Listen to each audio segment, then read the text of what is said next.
ओम गंग गणपते नमो नमः। नमस्कार मित्रों, सुखकर्ता चैनल में आप सभी का हार्दिक स्वागत है। मित्रों, आज हम राम जन्मोत्सव रामनवमी के बारे में बात करेंगे। तो चलिए, यह पर्व चैत्र मास के शुक्ल पक्ष की नवमी तिथि को मनाया जाता है। इस दिन भगवान श्री राम का जन्म हुआ था। भगवान श्री राम का जन्म अयोध्या नगरी में राजा दशरथ और रानी कौशल्या के घर हुआ था। राजा दशरथ अयोध्या के राजा थे, सूर्यवंशी थे। कहते हैं भगवान राम विष्णु के 7वें अवतार थे। राजा दशरथ ने संतान प्राप्ति के लिए पुत्र कामेष्टि यज्ञ कराया था। यज्ञ के फलस्वरूप उनके यहाँ 4 पुत्रों का जन्म हुआ। ज्येष्ठ पुत्र श्री राम, भरत, लक्ष्मण और शत्रुघ्न। इनमें श्री राम सबसे बड़े और मर्यादा पुरुषोत्तम माने जाते हैं। यह दिन धर्म, सत्य और मर्यादा की स्थापना का प्रतीक माना जाता है। श्री राम ने राक्षस राज रावण का वध कर अधर्म का नाश किया था। उनके जीवन का वर्णन महर्षि वाल्मीकि द्वारा रचित रामायण में मिलता है।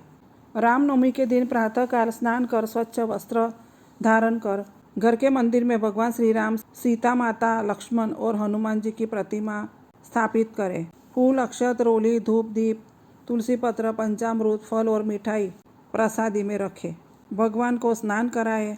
राम रक्षा स्तोत्र, रामायण पाठ या सुंदरकांड का पाठ करें। ओम श्री रामाय नमः मंत्र का जप करें। आरती करें और प्रसाद का वितरण करें। इस दिन लोग उपवास रखते हैं। फलाहार या सात्विक भोजन भी किया जाता है। दिन भर राम नाम का स्मरण करना शुभ माना जाता है। रामनवमी राम जन्मभूमि मंदिर में भव्य उत्सव मनाया जाता है। शोभा यात्राएं निकाली जाती है। राम जन्म का समय दोपहर 12 बजे निश्चित किया गया है। विशेष आरती की जाती है। मित्रों, अब हम देखेंगे श्री राम के चारों भाइयों का परिचय। सबसे बड़े भगवान श्री राम, पिता दशरथ, माता रानी कौशल्या, भगवान विष्णु के 7वें अवतार। मर्यादा, सत्य, करुणा, आदर्श पुत्र और आदर्श राजा। उनका विवाह माता सीता से हुआ था, जो मिथिला नरेश राजा जनक की पुत्री थी। राजा जनक ने सीता स्वयंवर आयोजित किया।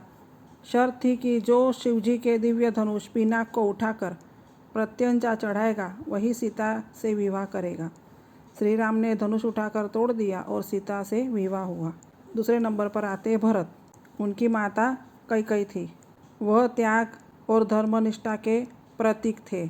राजा राम से उन्हें सविशेष प्रेम था।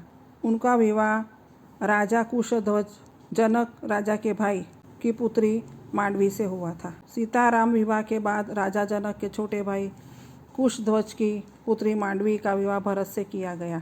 तीसरे नंबर पे है लक्ष्मण। पराक्रम, सेवा भाव, त्याग उनके गुण धर्म थे। रानी सुमित्रा उनकी माता। श्री राम के साथ उन्होंने 14 वर्ष का वनवास काटा था। उनकी पत्नी का नाम उर्मिला था। सीता माता की छोटी बहन थी।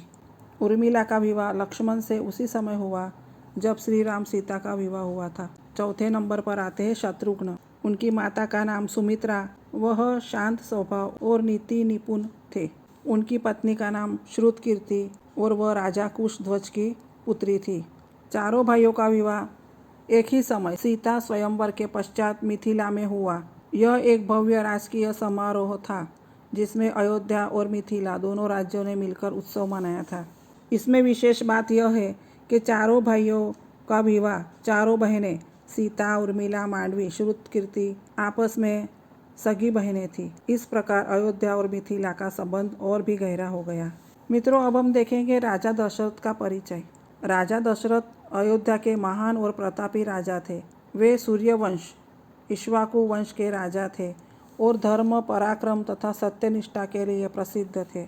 उनके पिता का नाम राजा अजा था। पत्नी कौशल्या, कैकेयी और सुमित्रा। पुत्र राम, भरत, लक्ष्मण और शत्रुघ्न। उनके नाम दशरथ का अर्थ होता है ऐसा योद्धा जो 10 दिशाओं में एक साथ युद्ध करने की क्षमता रखता हो। वे अत्यंत कुशल रथी और महान धनुर्धर थे। राजा दशरथ के जीवन में सबसे बड़ी चिंता संतान न होना था। उन्होंने पुत्र कामेष्टि यज्ञ कराया। यज्ञ के फलस्वरूप उन्हें दिव्य खीर प्राप्त हुई, जिसे तीनों रानियों में बांटा गया। परिणाम स्वरूप 4 पुत्रों का जन्म हुआ। मित्रों, अब हम सुनेंगे श्रवण कुमार का प्रसंग। राजा दशरथ युवा अवस्था में शिकार करते समय भूलवश श्रवण कुमार का उनके हाथों वध हो गया। श्रवण के माता पिता ने शोक में दशरथ को श्राप दिया कि उन्हें भी पुत्र वियोग का दुख सहन करना पड़ेगा। यह श्राप आगे चलकर राम के वनवास और दशरथ की मृत्यु का कारण बना। रानी कैकेयी ने अपने वरदान मांगकर राम को 14 वर्ष का वनवास दिलाया तो राजा दशरथ अत्यंत दुखी हो गए और राम के वियोग का दुख वह सह न सके। अंततः राम राम करते हुए उन्होंने प्राण त्याग दिया। वह आदर्श राजा, वचन के पक्के, धर्म के रक्षक और पुत्र प्रेम के प्रतीक थे। उनका जीवन त्याग, धर्म और सत्य की मिसाल है।